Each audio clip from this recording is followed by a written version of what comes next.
Learning Organization.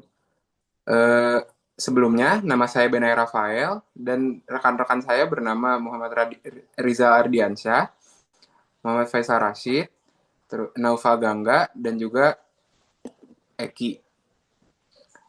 Oke, kita mulai dari slide 1. Next. Saya akan memulai dengan memperkenalkan konsep learning organization sebagai bagian penting dari human capital development. Dalam lingkungan bisnis yang berubah cepat, organisasi dituntut untuk tidak hanya menjalankan operasional, tetapi juga terus belajar dan beradaptasi.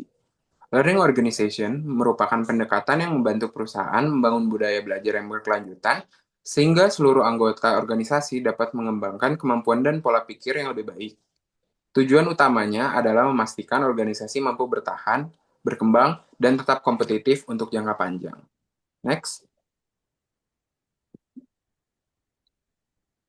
Pada slide ini, kita kembali mengingat materi sebelumnya, yaitu Corporate University dan Leadership Development Program. Corporate University adalah pembelajaran terpadu yang menggabungkan pelatihan, perkembangan karir, knowledge management, dan change management agar pembelajaran mendukung strategi bisnis. Sementara Leadership Development Program bertujuan untuk mengembangkan kemampuan para pemimpin, menjaga kesinambungan talenta, serta meningkatkan kualitas manajemen. Pemahaman terhadap kedua konsep ini menjadi fondasi untuk memahami bagaimana pembelajaran diterapkan dalam organisasi modern. Ya, selanjutnya itu definisi learning organization. Dijelaskan bahwa learning organization adalah organisasi yang mampu bertransformasi melalui proses belajar yang berkelanjutan. Menurut Marquardt, organisasi pembelajaran secara aktif mengumpulkan, mengelola, dan memanfaatkan pengetahuan untuk mencapai kesuksesan bisnis. Peter Seng juga menjelaskan bahwa learning organization memungkinkan anggotanya untuk mengembangkan kapasitas pribadi, melihat masalah secara menyeluruh, serta menciptakan pola pikir baru. Intinya, learning organization ini menjadikan pembelajaran sebagai bagian dari budaya kerja sehari-hari. Nah, sekarang kita membedakan antara organizational learning dan learning organization.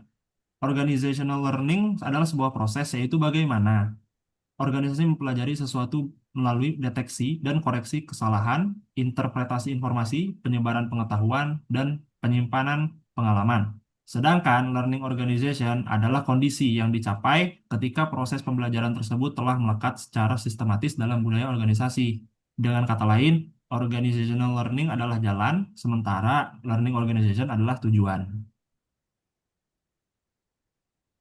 Lalu selanjutnya adalah tingkatan pembelajaran dalam organisasi. Nah, dijelaskan bahwa ada 5 tingkatan pembelajaran dalam organisasi. Pertama adalah tahap acquisition, yaitu ketika individu memperoleh informasi, nilai, keterampilan. Yang kedua adalah use, yaitu ketika pengetahuan tersebut digunakan dalam pekerjaan. Ketiga adalah reflection, yaitu proses menganalisis, mempertanyakan asumsi, dan melihat gambaran besar.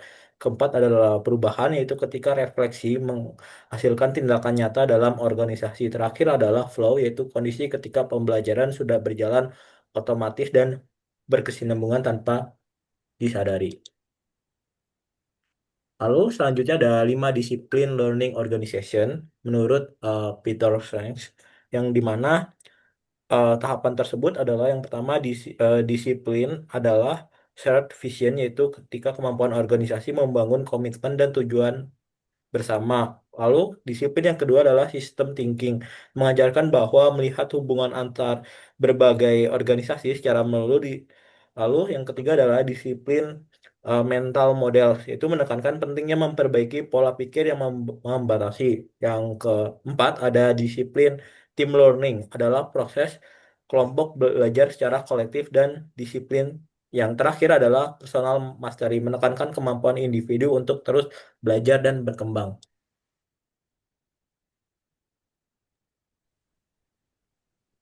Selanjutnya ada model learning organization. Dijelaskan bahwa model learning organization dapat dilihat dari metode dan level pembelajarannya.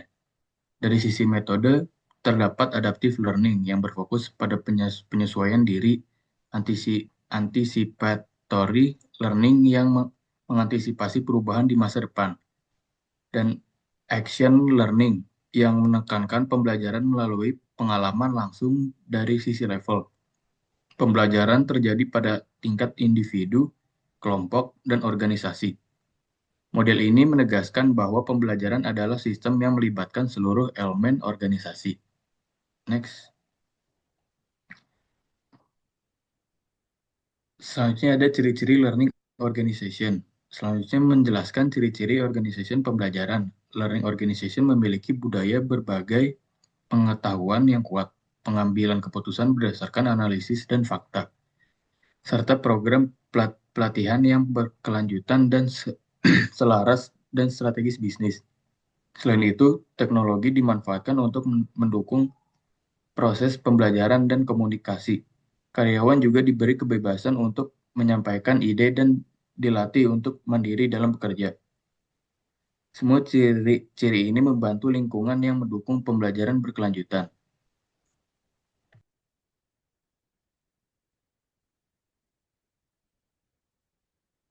Selanjutnya adalah faster learning organization. Pada slide ini dijelaskan bahwa organisasi modern tidak hanya perlu belajar, tetapi harus belajar dengan cepat. Faster learning organization menekankan pentingnya adaptasi cepat menghadapi perubahan teknologi, kebutuhan pelanggan, dan kondisi pasar.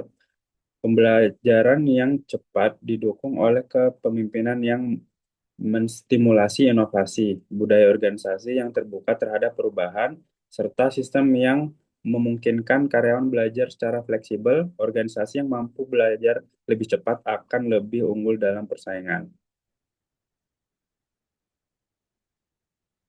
Selanjutnya adalah manfaat being a learning organization, yaitu selanjutnya mungkin ada beberapa manfaat besar yang didapatkan organisasi yang belajar secara efektif.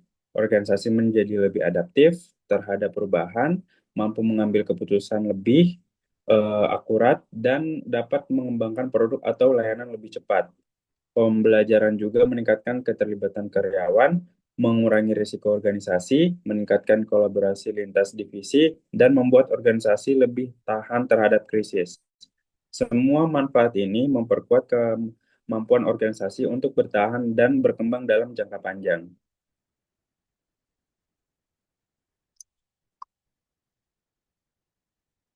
Lalu hari ini menjelaskan bagaimana organisasi dapat mempertahankan learning organization. Organisasi perlu secara teratur meninjau visi dan strategi. Pembelajaran memastikan target belajar tetap realistis dan relevan, serta memberikan tugas pembelajaran yang bermakna. Selain itu, apresiasi terhadap pencapaian kecil penting untuk menjaga motivasi. Benchmarking dengan organisasi lain juga membantu menjaga kualitas pembelajaran. Jika diperlukan, organisasi harus bersedia mengubah aturan dasar untuk menciptakan budaya belajar yang lebih baik.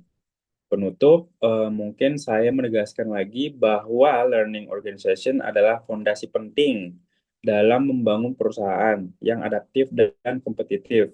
Dengan menciptakan budaya belajar yang kuat dan berkelanjutan, organisasi dapat menghadapi perubahan dengan lebih siap, serta meningkatkan inovasi, serta mengembangkan SDM yang berkualitas. Learning organization bukan sekedar konsep, tetapi strategi jangka panjang untuk keberlanjutan bisnis.